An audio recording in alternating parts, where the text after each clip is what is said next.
Well, during the 1940s, a good, strong left-wing coalition organized this province. One of the most difficult industries to organize is this hotel restaurant industry.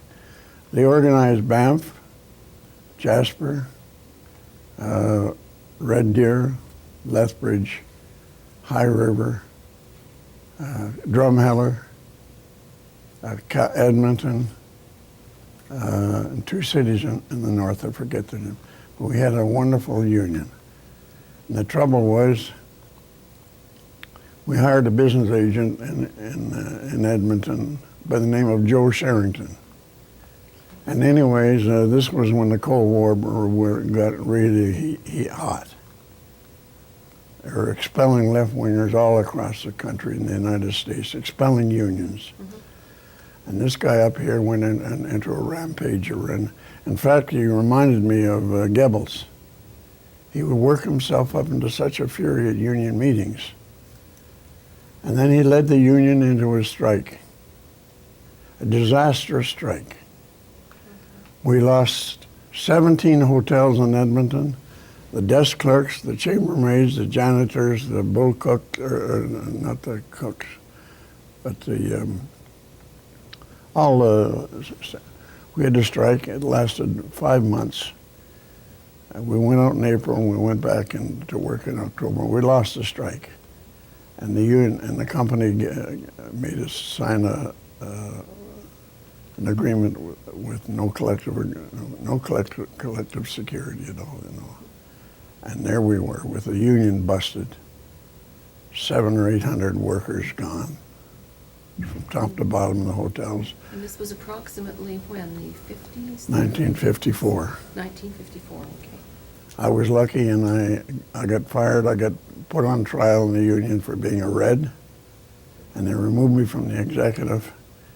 And I was very lucky that the manager of the Montgomery Legion, which was the biggest legion in Canada at that time, he hired me, and he was an old Welsh coal miner, tough, hard man. Stan Baker.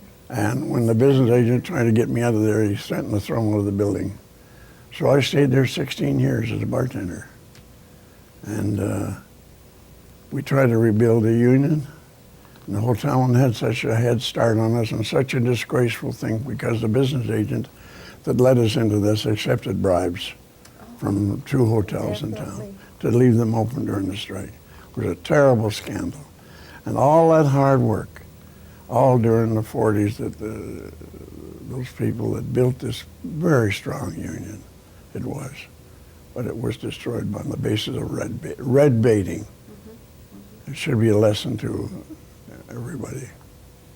Well, the hotel was opening up, so I went to McDougall United Church there, and I talked to the grand old minister. He said, "Yeah," I said, "you can have the basement. Bring them down and sign them up down here." Just across the street? Yeah, Yeah. so they were building the hotel, the upper parts of it. So Evelyn used to go up the stairways, walk up and down, way up to the top floor, and run in and just sign their chambermaid out and take off, you know. No, I didn't sign them up, Doug. Oh, you sent them to me, that's down right, to yeah. you to sign up, because how could I sign them up? I had nothing to say. But that's what we did. It was fun. We got the majority. I thought it was lots of fun. Sounds like a great strategy, actually. Yes, because nobody knew me. I mean, the hotel people didn't know me. So me going up and around, and the girls would go down in their breaks, you know, down to the hotel, or to the church. Yeah. And it was interesting and fun. I think I like organizing. When we were organizing chambermaids, Evelyn would take about 6 hats with her. She'd change her hat. She'd go in the main floor and take the elevator up. Pretty soon they got to know her by her hat. So she changed her hats.